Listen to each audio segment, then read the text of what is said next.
پہاڑی زبان میں اپڈیٹ سنیے۔ مقبوضہ ریاست جموں کشمیر دنیا دا بدنصیب خطہ ہے جتھے غاصب بھارتی فوج سن ظلم و بربریت اور فرعونیت دی تمام حداں کو پار کر دیتا ہے۔ تقریباً 10 لاکھ ہندوستانی فوجیاں دی موجودگی وچ کشمیر دنیا دا سب تھی زیادہ عسکری زون بن گیا ہے۔ قتل و غارت گری، گرفتاریاں، تشدد، کاراں دی بربادی اور عزتاں دی پامالی اتھے ہر تیڑے دا معمول ہے۔ مودی دی زیر قیادت بھارتی ہندو انتہا پسند حکومت سن کشمیر دی خصوصی حیثیت دی منسوخی تھی بعد اپنے جابرانہ ہتھ کنڈیاں کو مزید تیز کر دیتا ہے۔ جون دے مہینے وچ مزید 35 کشمیری شہید کر دیتے گئے ہیں۔ اس طرح مجموعی طور تے 1989 تھی 3 جون 2022 تکر شہادتاں دی تعداد 96,089 تکر جا پہنچی ہے۔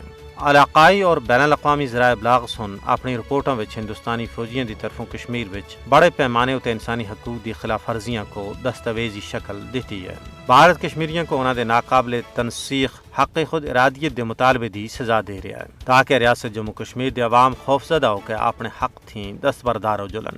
لیکن کشمیر دی صورتحال تے ڈونگی نظر رکھنا والے تجزیہ نگاراں دا آخنا ہے کہ یہ بھارت دی ایک لاحاصل مشق جس وچ اس کو رسوائی تھی سوا کچھ بھی حاصل نہ ہو سی، کیونکہ کشمیری عوام شعوری طور تے اپنے مشن دے نال وابستہ ہیں۔ بھارت دے ظلم و بربریت سن جتھے کشمیری عوام کو اپنے مشن نال وابستگی وچ وعدہ کیتا اتھے بھارت دے تئیں انہاں دی نفرت وچ بھی اضافہ ہویا ہے۔ اس دے نال کشمیری حریت پسند عوام دے دلاں وچ انتقامی جذبہ پروان چڑھیا ہے۔ یہی وجہ ہے کہ ہر پیر و جوان بھارت دے خلاف برسرے پیکار ہے۔ اس دی معلوم ہویا کہ تعدیبی حربے، ہتھ کنڈے، قید و بند دی صحبتاں آزادی پسنداں کو انہاں دے رستے تھیں نہیں روک سکتیاں۔